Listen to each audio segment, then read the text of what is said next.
कि यदि आप प्रेम संबंध में हैं और शारीरिक संबंध बनाते हैं तो ये किसी भी तरीके का क्राइम नहीं माना जाएगा। आप लेखपाल हो, आपके पास दिमाग होगा, एग्जाम क्लियर करके गए होगे, या अगर आप मोटा पैसा दे करके, धांधली करके, घोटालेबाजी में भ्रष्टाचार करके गए हो तो शायद आपके ऊपर दिमाग नहीं होगा। अगर आपकी वाइफ आपके साथ नहीं रहना चाहती है, दे डोंट लाइक कि आपके साथ उसे रहना नहीं पसंद, तो ये तो नहीं कह सकते हो कि तुम मेरी प्रॉपर्टी हो, जैसे हम रखना चाहें वैसे रखेंगे। अगर आपको पहले से पता है कि आप दोनों की शादी नहीं हो सकती है, चाहे वो सामाजिक कारण हो, चाहे वो आपके घर के पर्सनल कारण हो, व्हाटएवर द रीजन इज, कुछ भी है, आप जानते हो पहले से कि शादी नहीं, फिर भी आप लंबे समय से उसके साथ संबंध में हो, उसके साथ शारीरिक संबंध स्थापित कर रहे हो सहमति से, तो बाद में इस रिश्ते को आप दुष्कर्म कैसे कह सकते हो? और क्यों बेचारा वो लड़का आपकी वजह से जेल में जाए? नमस्कार, एक बार फिर से मैं आप सभी के सामने उपस्थित हूं बेहद महत्वपूर्ण टॉपिक के साथ। और आज हम बात करने वाले हैं इलाहाबाद हाईकोर्ट के एक बेहद महत्वपूर्ण फैसले की, जिसमें ये कहा गया कि यदि आप प्रेम संबंध में हैं और शारीरिक संबंध बनाते हैं तो ये किसी भी तरीके का क्राइम नहीं माना जाएगा। रीजन क्या था इस फैसले को लेने का? रीजन ये था कि कई बार लोग जब प्रेम प्रसंग में होते हैं तो उन्हें समझ नहीं आता है कि किस तरीके की एक्टिविटीज या क्या सारी चीजें चल रही हैं। एक बार अगर दोनों ही पक्ष में लड़ाई झगड़ा हो जाए तो उसी प्रेम संबंध को रेप का नाम दे दिया जाता था। और कई बार जो पुरुष या महिला हैं वो बेचारे ना करने वाले गुनाह में फंस जाते थे एंड देन लंबे लंबे केसेस चलते रहते थे। कोर्ट के पास भी इस टाइप के केसेस की जो संख्या है वो बहुत ही ज्यादा बढ़ती जा रही थी। तो इसी को देखते हुए कोर्ट ने फैसला लिया कि भाई देखिए कि अगर आप प्रेम प्रसंग में और छोटा मोटा आपके ऊपर झगड़ा हो जाता है तो आप किसी भी अपने पार्टनर के ऊपर आरोप नहीं लगा सकते हो कि इसने मेरा रेप किया है या इसने दुष्कर्म किया, और इसके ऊपर आप ये धारा लगा दो और जेल के पीछे इसको भेज दो, क्योंकि ये सरासर गलत माना जाएगा। और इसका इस्तेमाल कई बार महिलाओं के द्वारा गलत तरीके से किया जा रहा था। यस, महिलाएं इसका दुरुपयोग कर रही थी। तो चलिए इसी के बारे में बातचीत कर लेते हैं। मेरा नाम है प्राची मिश्रा और आप सभी का बहुत बहुत स्वागत है इस वीडियो में। वीडियो अंत तक जरूर देखिएगा, बहुत ही इंपॉर्टेंट चीजें मैंने इसमें कवर करी हैं।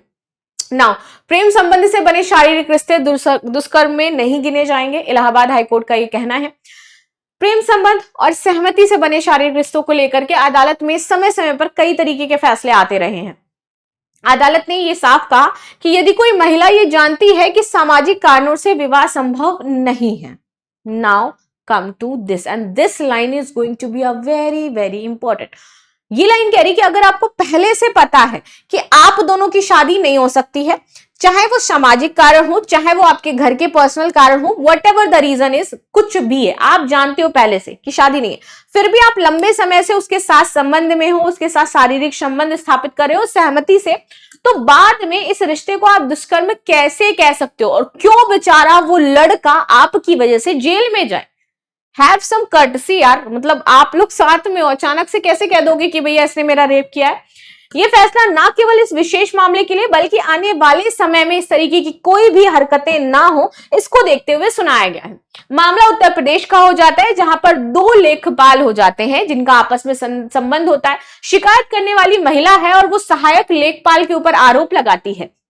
उसका कहना है कि जो सहकर्मी है वो 2019 से जन्मदिन की पार्टी के बहाने उसे अपने घर बुलाया, वहां उसे नशीला पदार्थ पिलाया और दुष्कर्म किया और आपत्तिजनक वीडियो भी रिकॉर्ड किया।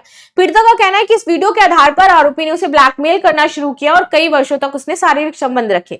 आरोपी ने शादी का भी वादा किया, लेकिन 4 साल बाद उसने जातिगत टिप्पणी बताते हुए शादी से इनकार कर दिया। नाउ द पॉइंट इज, जितनी हमने स्टोरी सुनी, सबसे पहले आप लेखपाल हो, आपके पास दिमाग होगा, एग्जाम क्लियर करके गए होगे, या अगर आप मोटा पैसा दे करके, धांधली करके, घोटालेबाजी में भ्रष्टाचार करके गए हो तो शायद आपके ऊपर दिमाग नहीं होगा।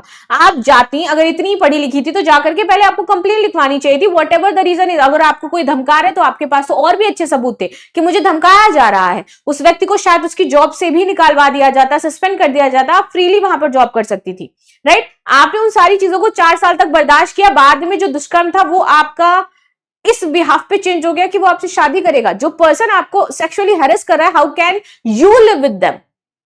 कैसे रह सकते हो आप उसके साथ, और आप उससे प्यार कैसे कर सकते हो? तो ये सारा कॉन्ट्रोडक्टरी मामला आपको समझ में आया। नाउ आगे आते हैं पुलिस और अदालत की शुरुआती कार्रवाई। तो महिला ने आरोप लगाया कि जब उसने इस मामले की शिकायत पुलिस और उत्तराधिकारियों से की तो कोई भी सुनवाई नहीं की गई। कैसे भाई नहीं की गई? आगे आते हैं। इसके बाद उसने एससी और एसटी की विशेष अदालत में परिवार जो है वो दाखिल कराया। हालांकि विशेष अदालत ने सभी तथ्यों को देखने के बाद कहते हुए मामला खारिज कर दिया कि इसमें दुष्कर्म का जो अपराध है वो सिद्ध ही नहीं होता है। अब मामला चला जाता है आपका हाईकोर्ट। महिला हाईकोर्ट जाती है। उसने अपनी याचिका में कहा कि आरोपी ने झूठा शादी का वादा करके लंबे समय तक संबंध बनाए और जब शादी की बात आई तो जातिगत टिप्पणी करके मना कर दिया। अब आरोपी की दलीलें। आरोपी लेखपाल की ओर से अदालतों में यह तर्क दिया गया कि पीड़िता ने स्वयं थाना और एसपी को लिख करके कहा था कि वह किसी कार्रवाई की इच्छुक नहीं है। दूसरा, यह मामला तभी उठाया गया जब आरोपी ने उसे दिए गए 2 लाख रुपए लौटाने की मांग की। लंबे समय तक सहमति से चले संबंध में अब जाकर के जबरन दुष्कर्म कहा जा रहा है। रीजन इज दैट क्योंकि उस लड़के ने उस लड़की को जो 2 लाख रुपए दिए थे वो मांगना शुरू कर दिया, तो उसने बोला कि भैया हम तुम्हारे ऊपर केस कर देंगे, ये है मुद्दा। देखो मैं महिला हूं इसलिए मैं जानबूझ करके, ऐसा नहीं है कि वो महिला का दुश्मन वाला नीचे तुम लोग लिखने लगना। भाई मैं सच जो मुझे दिख रहा है या फिर जो ज्यादातर चीजें हो रही है उसको देखते हुए बात कर रही हूँ, राइट, जो कि गलत है। और ये सेम चीज लड़के के ऊपर भी लागू होती है। जब भाई तुम्हें पता था कि ऐसी चीजें नहीं हो सकती है तो आप क्यों उस चीज को कंटिन्यू कर रहे थे? या तो आप दोनों चीजें से अवेयर रहते, दोनों को पता होता कि आगे कुछ नहीं होना है, ये जस्ट हमारा टाइम पास चल रहा है, दोनों हम अलग अलग जगह शादी करेंगे। तो Y do promises, never do promises in such kind of situations, right? चलो भैया, जस्टिस अरुण सिंह देशवाल इनकी एकल पीठ में सभी तथ्यों को गौर से पढ़ा गया, पीड़िता की याचिका को सुना गया और अदालत ने फाइनली फैसला सुनाया कि यदि कोई महिला ये जानते हुए भी आगे बढ़ रही है कि विवाह जो है वो सामाजिक कारणों जैसे जाति, पारिवारिक किसी सामाजिक दबाव इसमें संभव नहीं है और फिर भी से वर्षों से स्वेच्छा और सहमति से अपने रिश्ते चला रही है, तो ये आपका दुष्कर्म की श्रेणी में नहीं आएगा। अब देखो ये गलत कहां हो जाता है। अभी तक तो मैंने एक पक्ष बताया ना, दोनों पक्ष समझते हैं।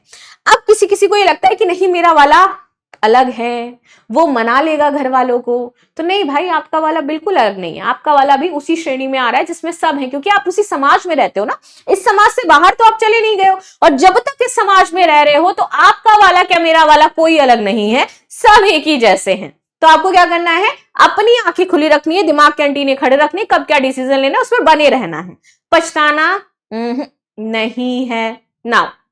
अब देखो यहाँ पे क्या बोला गया कि भैया हम सोचते हैं कि भैया मेरा वाला अलग होगा, हम रहेंगे, हम प्यार दिखाएंगे, वो मान जाएगा। नहीं, वो पहले से सोच के बैठा है तुमसे पहले से, इससे शादी नहीं करनी, जितना टाइम है वो हम देते हैं, बात खत्म। वो जानता है, वो मम्मी पापा का सगा है, तो तुम्हें ये कहां से लग गया कि वो तुम्हारी बात मानेगा, राइट? और मम्मी पापा की बात मानना कोई गलत वैसे भी नहीं होता है। तो यहाँ पर ऐसा नहीं होगा कि भाई आप कहोगे कि हम इतना प्यार बरसा देंगे और वो बाहर जाकर के हमसे शादी कर लेगा, तो ऐसा नहीं है। तो कई बार लड़कियों को ऐसा लगता है कि ऐसा हो जाएगा, इसलिए वो लंबे समय तक संबंध जो है वो कैरी ऑन करती हैं और एट द एंड उनको क्या मिलता है, कुछ नहीं ना। अदालत ने यह भी माना कि मामले में प्रथम दृष्टया यह साबित नहीं होता है कि आरोपी ने धोखे, दबाव या जबरदस्ती से आपके साथ लंबे समय तक संबंध बनाए थे। नाउ कानूनी दृष्टिकोण, तो भारतीय दंड संहिता में दुष्कर्म के मामले में सहमति, कंसेंट को बहुत अहम माना गया है। यदि महिला की सहमति धोखे, दबाव या झूठ के वादे पर आधारित है तो इसे दुष्कर्म की श्रेणी में रखा जा सकता है। लेकिन यदि महिला ने यह जानकारी भी सहमति से देती है कि शादी संभव नहीं है, फिर भी लंबे समय तक आप संबंध रखे हो, तो ये आपका कंसेंट था, देन आप ये सारी चीजें कर रहे हो।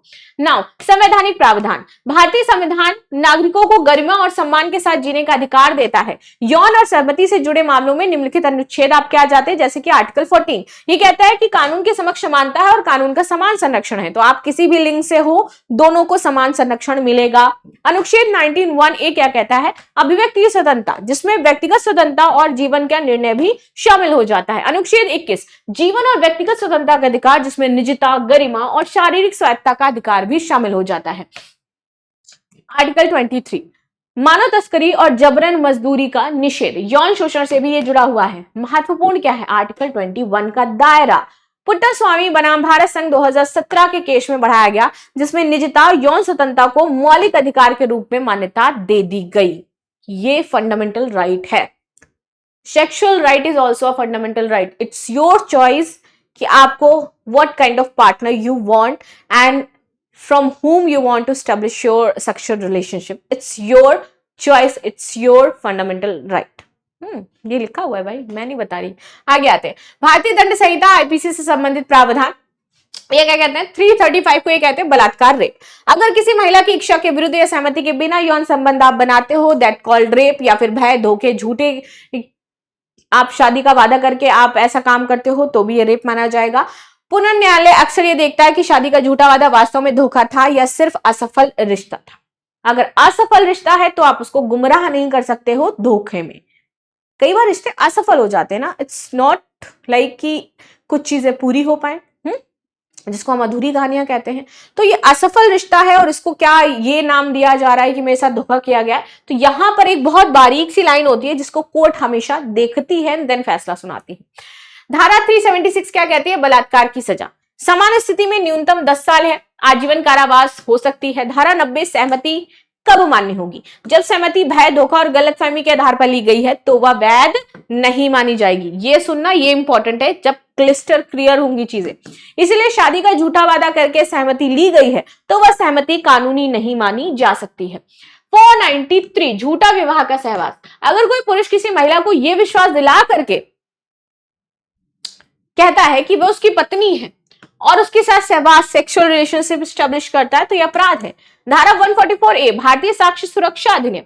अगर महिला कहती है कि उसने रेप के लिए सहमति नहीं दी तो कोर्ट मान लेगा कि सहमति नहीं थी जब तक आरोपी उल्टा साबित ना कर दे। लेकिन यह प्रावधान शादी का झूठा वाले मामलों में सीधे लागू नहीं होता है, जैसे कि हाईकोर्ट ने कहा था। प्रमुख न्यायिक निर्णय। सुप्रीम कोर्ट ने क्या कहा कि अगर सहमति शादी के वादे पर दी गई है तो ये तय करना होगा कि वादा शुरू से झूठा था या बाद में ये निभाया नहीं जा सका। What kind of things. Deepak Gulati बनाम हरनाया राज। हर शादी का वादा पूरा ना होना रेप नहीं है। फर्क करना होगा कि आरोपी का इरादा सच में धोखा देने का था शुरू से ही या फिर एक ये असफल रिश्ता है। प्रमोद सूर्यबान पवार बनाम महाराष्ट्र राज। अगर आरोपी शुरू से ही शादी करने का इरादा नहीं रखता था और सिर्फ धोखा देने के लिए वादा करता था तब ये रेप माना जाएगा।